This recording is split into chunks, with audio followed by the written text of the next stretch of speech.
Does work have to be empty? Can we create a culture, an atmosphere of positivity around work? Is it possible that you go to work, get energized at work?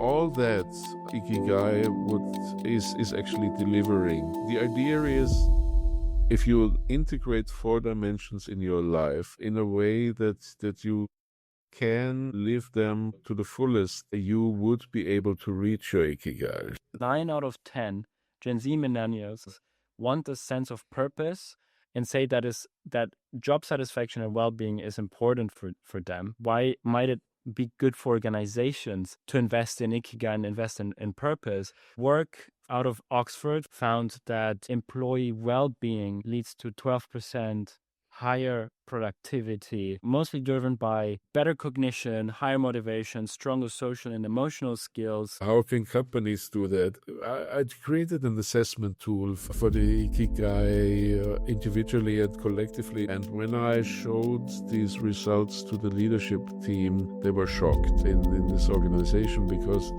out of 40 values, the most important value they found collectively was...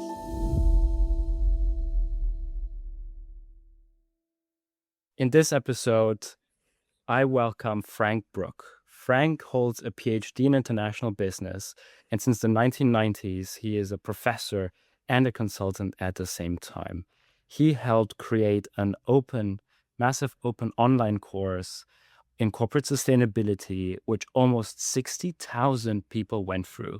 He also created a Financial Times award-winning sustainability leadership course and is coaching thousands of leaders in multinational organizations around Ikigai. He wrote the book Ikigai for leaders and organizations. He's also the head of the leadership lab at the Leonardo Center on Business for Society at Imperial College, London. Frank, my dear colleague and friend, welcome to the show. Thank you so much. I'm happy to be here. It's amazing to have you, because we not only shared the common practice of meditation, but also this common passion for sustainability and mindset change, and how we can create happy, healthy, meaningful lives, which is exactly what people tuning into the show are here for, to both live well amidst the chaos and challenging times, as well as do good in the world. So from all the topics in the world that you could have chosen to write a book about, why Ikigai? It started by looking at a Venn diagram with 4 dimensions and suddenly being really intrigued. And then that's when I started to dig deeper and look into Ikigai. So it became all very popular when people looked for the blue zones in the world, for the areas where people live the longest. And Okinawa in Japan has the highest number of centenarians, so people who are more than 100 years old. So it became really attractive. Ikigai means the reason for life, right? So purpose. And when I got in touch with Ikigai, it was the time when the purpose discussion became more and more pressing in the business world also. My first look into it was, can we find the Ikigai of organizations? I didn't even look at leaders and managers to begin with. I had this feeling that organizational culture and Ikigai is something that is very much related. And so my idea was, can I help organizations to find something that is a bit different from what they're looking for at the moment? Lists of values and mission statements and purpose statements, but something that helps them to identify their own culture, identify the individual way of doing things. And this was the other thing, the other door opener in my mind with Ikigai and business, when I thought that people get up go to work, and then when they enter the office building, they stop living. It at least is the feeling for many, right? You go in, and then the work starts, and when they leave the office again, life starts again. And this is, well, not really helpful. First of all, it means that if you take the sleeping time away, we'll do much more not living than a positive life with a purpose, because we work. But does work have to be empty? Can it be, can we create something? Can we create a culture, an atmosphere? Can we create a notion of positivity around work? Is it possible that you go to work, get energized at work, and then come home and have more energy than what you brought in the morning, and so all that, I thought Ikigai is actually delivering, and that's how the whole thing started, really. Amazing. It's so interesting, especially what you said at the end. Disengagement at work is I think through the roof, and the sort of statistics vary, but about 50% of people are disengaged at work. They're Much higher percentage, 25% of if you really look at it. Yeah, 50 to 70%, right? These are the ranges. 25% of people often feel unappreciated or undervalued. Many feel highly dissatisfied with work. It's an energy drainer, as you said, more than an energy giver. People listening will be, dying to find their Ikigai, and I'd like to understand what Ikigai is. If I remember correctly, Iki means life, and Gai means worth living. Reason, yeah.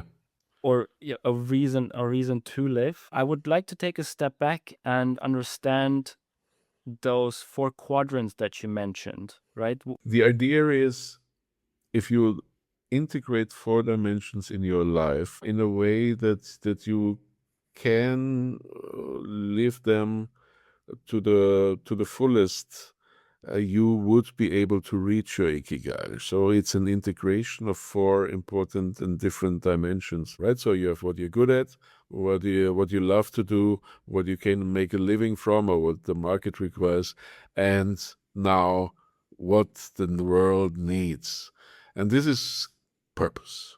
This gives you purpose. So basically it links everything you do with purpose. So if you manage to integrate all these 4 dimensions, you would reach your Ikigai, right? If you but that means you would at the intersection, need right? to understand the world at the intersection in the middle, in the Venn diagram. That's right. Where does the world start? I ask people this very annoying question. I think when I talk about this concept, I often ask them, "Where do you think the world starts for you?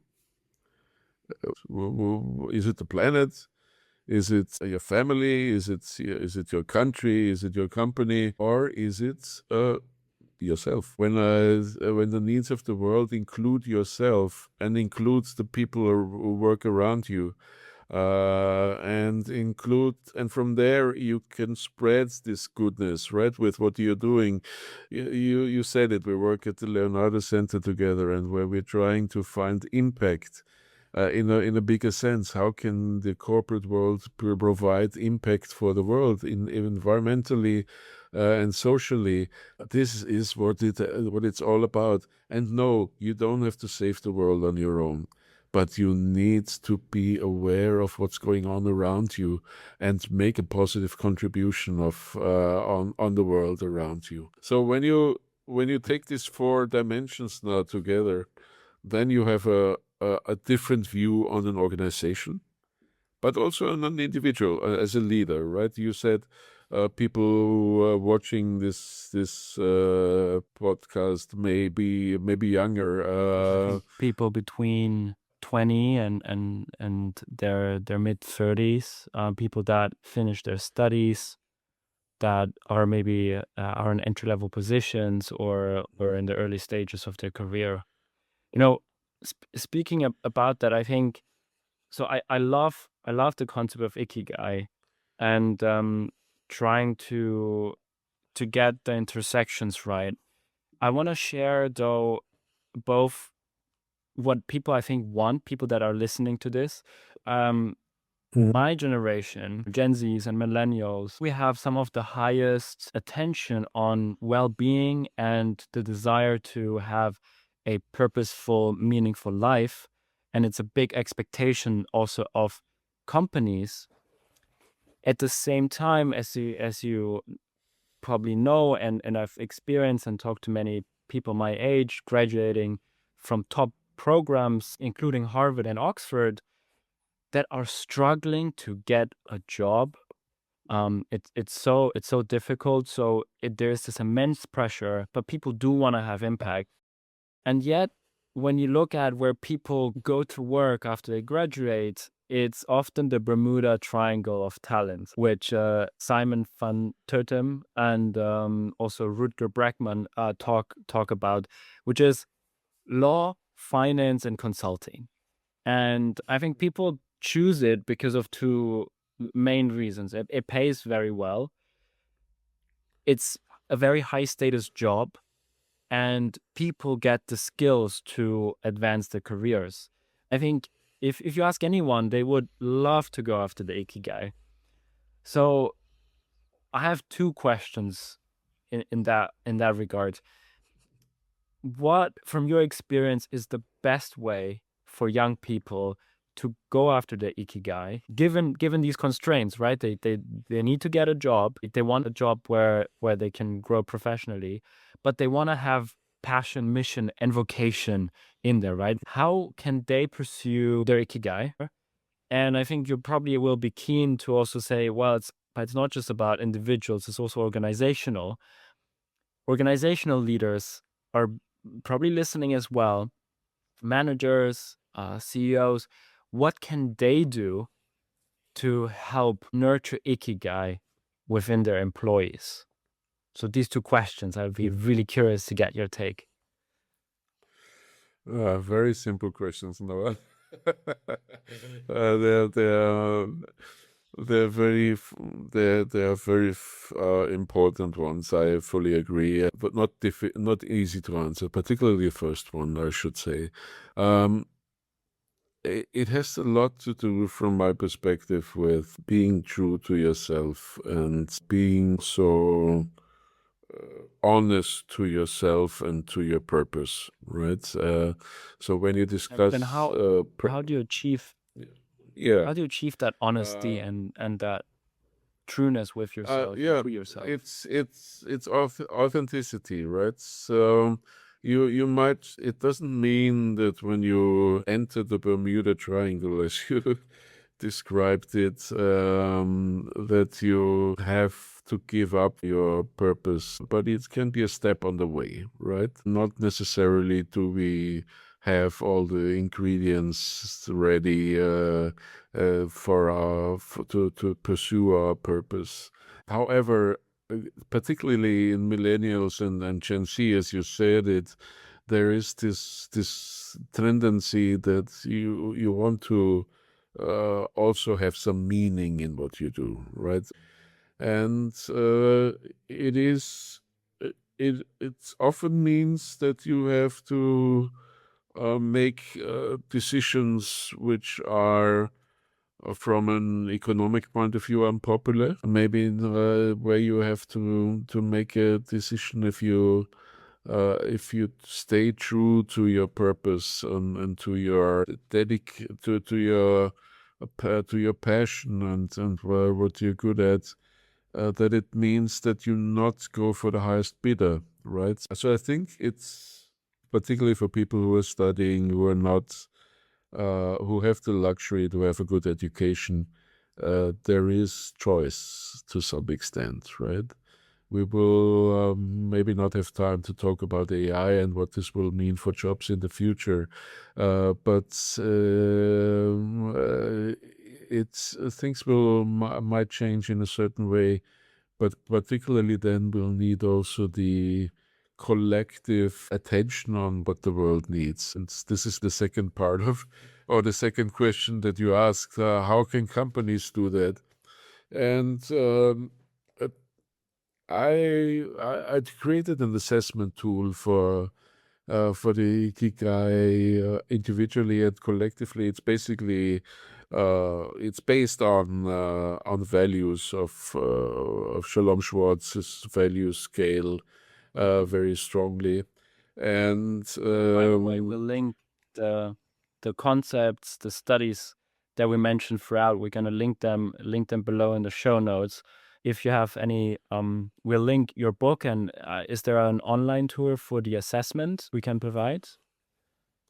so we could share the link to the website for that. Okay, so for everyone that wants to do Frank's assessment, we'll share the link to their website to figure out your Ikigai and your leadership style, correct? Or leadership type. So basically, leadership type. you know, if you think of a Venn diagram, you have the overlaps of these four circles in different ways, and depending which dimensions are strong in you, the stronger the dimension, the more the circles will go to the center and have an overlapping area. The classic is maybe what I call the executive type. That's the one who is very good in what the market needs, has all the skills you need. So what you're good at is very high, and maybe even the world needs what this company produces that this person is working for, but the passion is missing.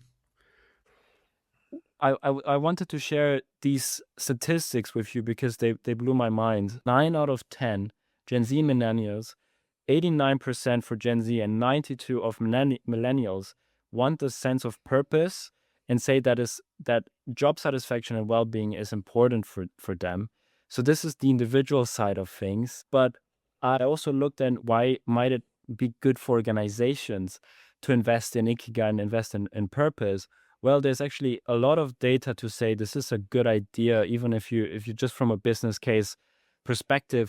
A work from out of Oxford from Professor Deneuve found that employee well-being boosts the bottom line and leads to 12% higher productivity in the workers, mostly driven by better cognition, higher motivation, stronger social and emotional skills, especially for customer-facing jobs, that comes from higher well-being, and that relationship is causal. I'll link the study below. And if you look across organizations, companies that are more purpose-driven show about 3% higher return on assets, and that effect is particularly strong for companies that are innovation driven, right?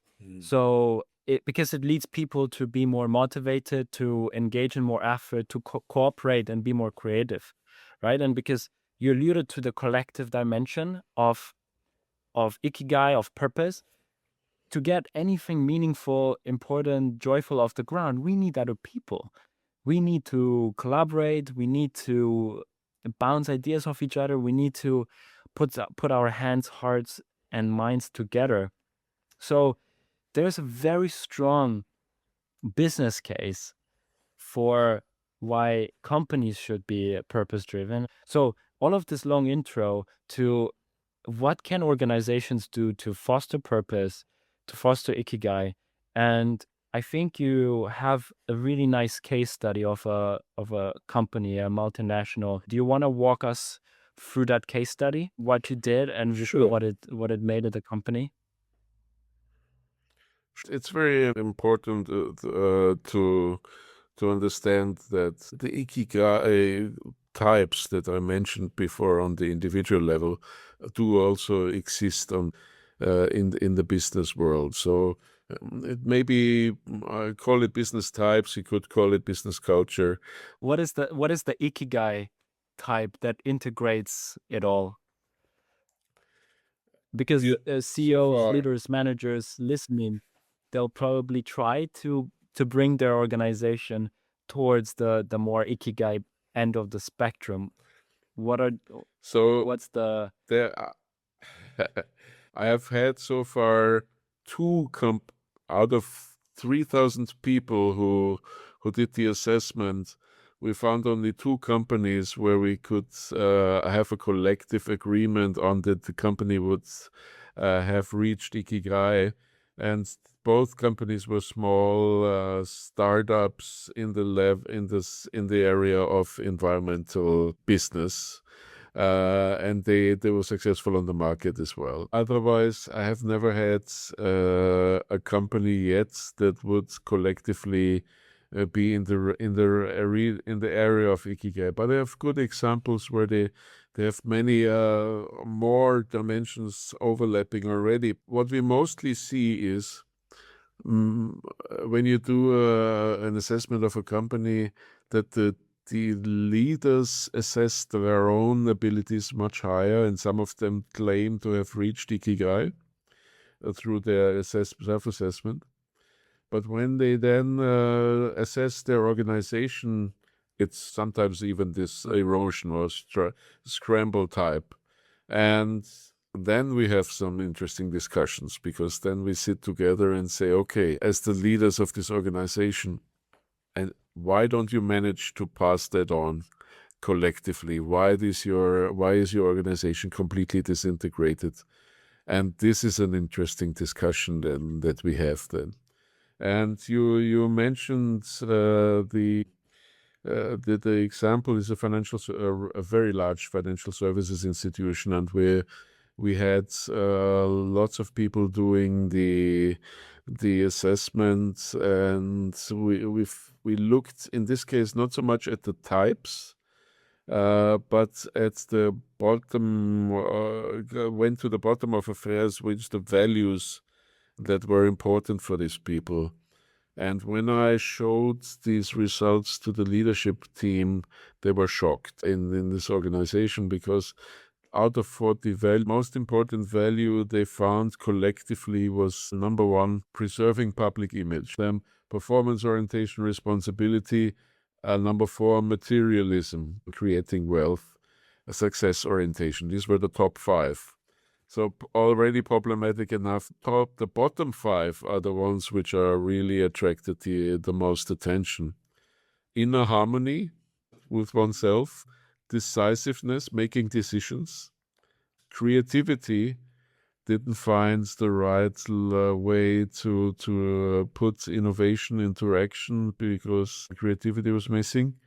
Unity with nature, right on the bottom five.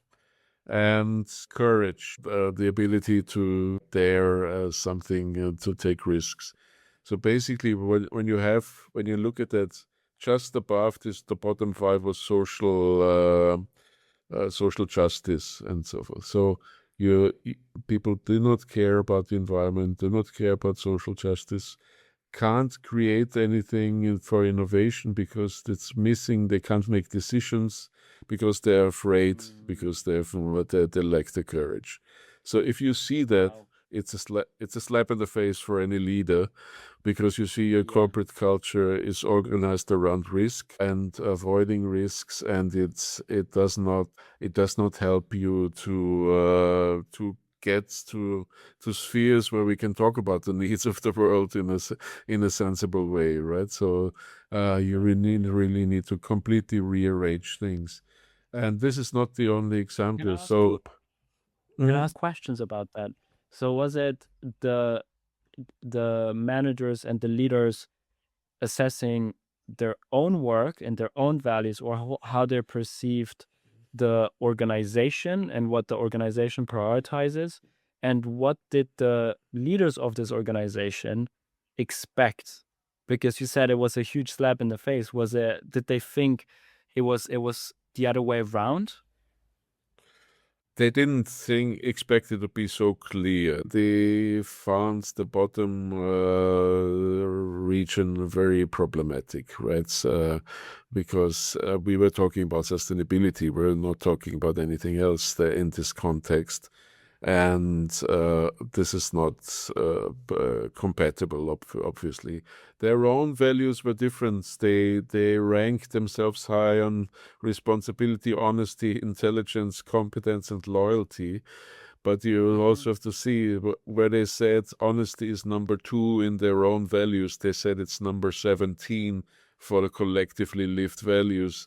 So I'm honest, but people around me are not.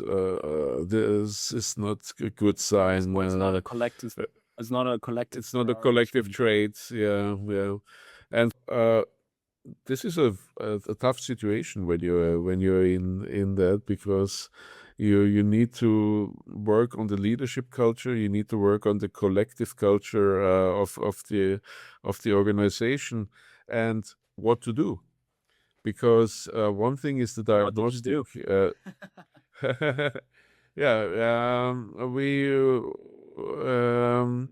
we put them we developed some program for them, and ran them through the program, and uh, in that situation we used some research that we do for almost 20 years already. That is the research on how can mindsets be changed towards a more sustainable mindset. And we had the surprising results when we let many different interventions run against each other in research with managers to see what is the most successful one. And the outcome was meditation. So since then, we are also including meditation in the leadership programs that we are doing. They're not purely focused on that, but we realized when we did the research, high level lectures by very distinguished professors and with very good content had actually a negative effect on the sustainability mindsets. Whereas meditation, where nature or social justice or something was never mentioned even once, brought results with pre-post testing that was showed that nature suddenly was more of a factor for these people, and of course social justice as well. Can you quickly walk us through the battery of interventions that you looked at, and why is meditation such a powerful intervention to create pro-ecological values and the sustainability mindset? What's happening there in people's minds and in the brain? So what's definitely not working is the cognitive and the emotional stick option, right? Where you make people aware of the world is burning, we have only one planet, all these things.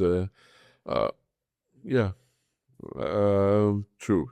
But I can't do anything about it.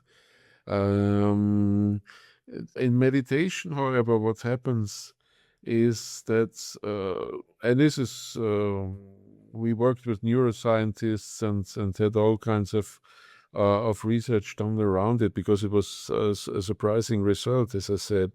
It shows that certain changes in the brain happen all after a short time of meditation already, that make it possible for us to develop something called self-transcendence. You know, a personal trait where you go beyond your personal needs. And this includes the environment, this includes society. This is cooperativeness, you know, how able and willing are you to cooperate. It goes along these lines that we found meditation is beneficial for all kind of traits that you need to make this sustainability and the needs of the world a central part of what you're doing. Something interesting happened there also when we put this meditation in our biggest program on sustainability leadership. We got the award of Financial Times for it, exactly because of the fact when we tried alternative things like meditation in this program. And our assessments still show that when we focus strongly on this aspect, together with other leadership skills and listening skills and positive ways to lead, that this has a very, very big impact on the individuals in terms of improved emotional states, less stress, but also a changed value scheme.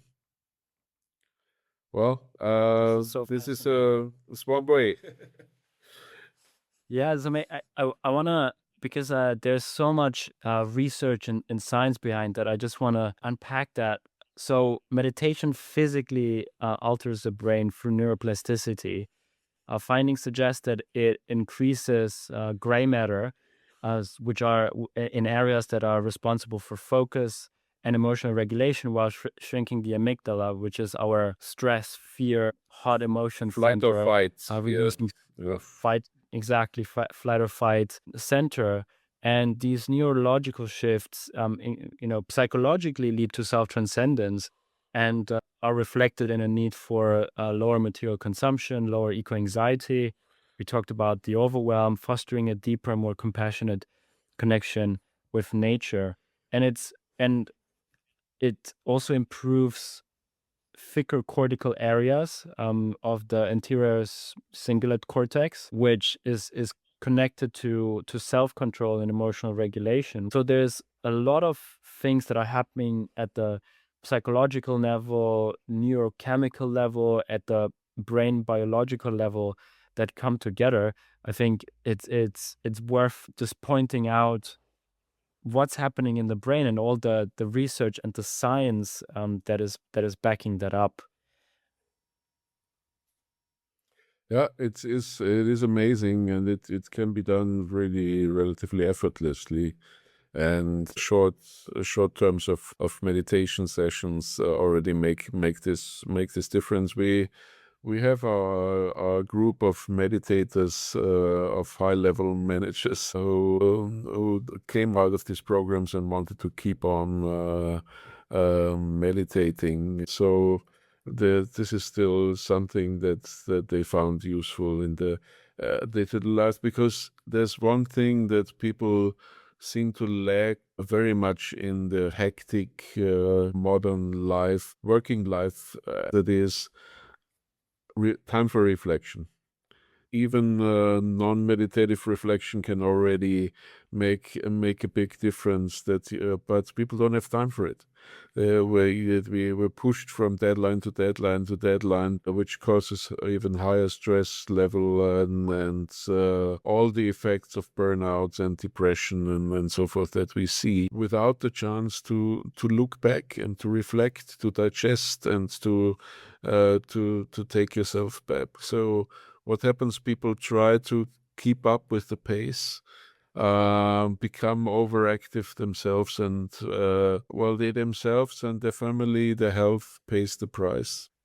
Ikigai, to mention that part of, so sometimes finding your Ikigai doesn't necessarily mean that you strive always higher, higher, and higher. Ikigai can also mean that you step sideways, or sometimes even let a bit of air out and speed out of your life, and take a position that gives you more chance to live, and to really pursue your Ikigai, rather than exploit yourself and run in the hamster wheel that makes you sick and unhappy.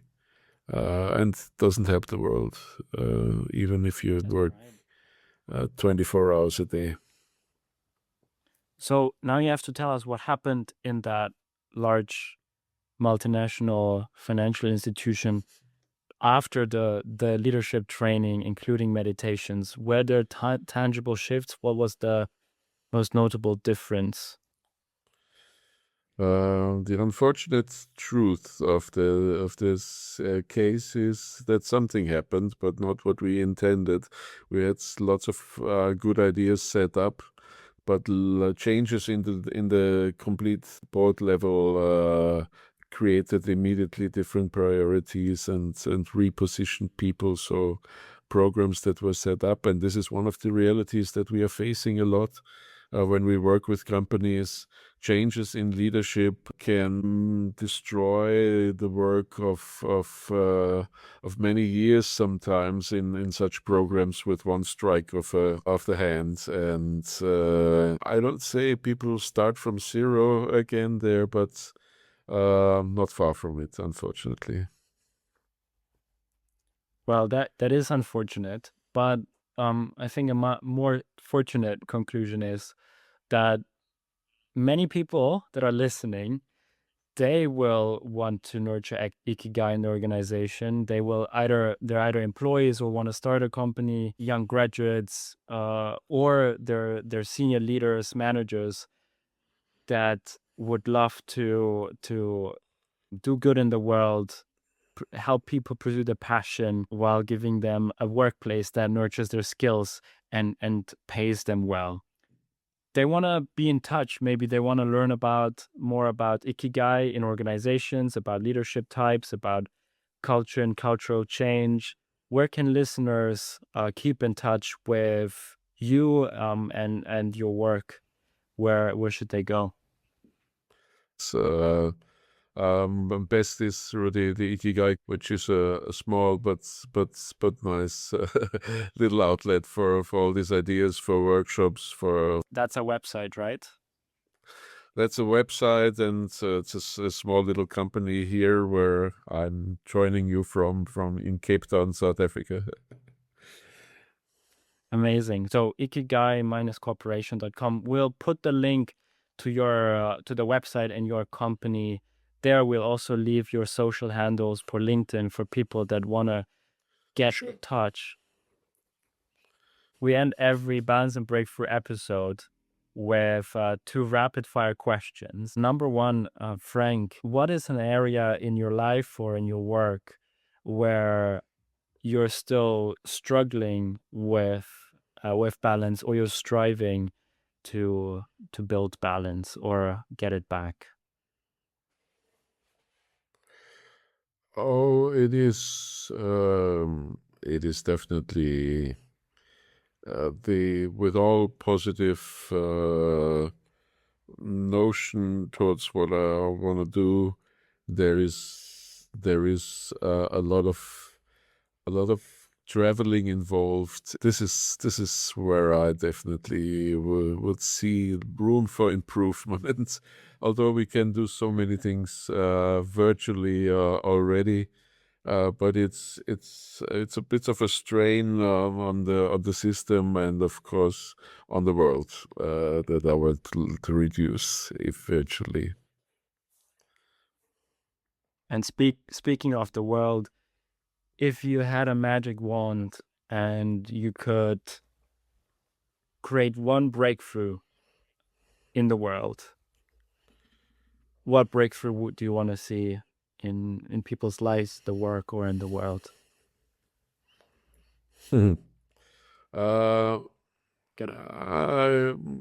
my feeling is that the magic wand with one wish is tough, but I'd say that I wish that people would feel the effects of being in harmony and in contact with your purpose and with the needs of the world all over, and enjoy this feeling of connectedness with the whole world. Like it's like the feeling that you get in meditation. That would be, I think, a very positive change for humankind. That would be an incredible change for humankind. What a way to wrap up this episode. Frank Brueck, everyone. It's been an amazing episode. I hope people enjoy, and I think they're gonna have so many tools to discover their Ikigai, to pursue their Ikigai, to be in touch about how to transform or improve the culture at the organizational level. Frank, thank you for your time. Thank you for your insights. It was totally my pleasure and was very joyful to talk to you. And see you soon back in London when you come for a Leonardo meeting. Thank you for doing this online from Cape Town, and I hope people enjoyed. Let us know down below what were your favorite insights, and if you, from wherever you're listening, if you haven't subscribed yet, it would mean the world. I think I speak for Frank and myself. We're just so happy you reached the end of the episode. We hope you got a lot of value, and we'll see you at the next one. Take care. Take care, everyone.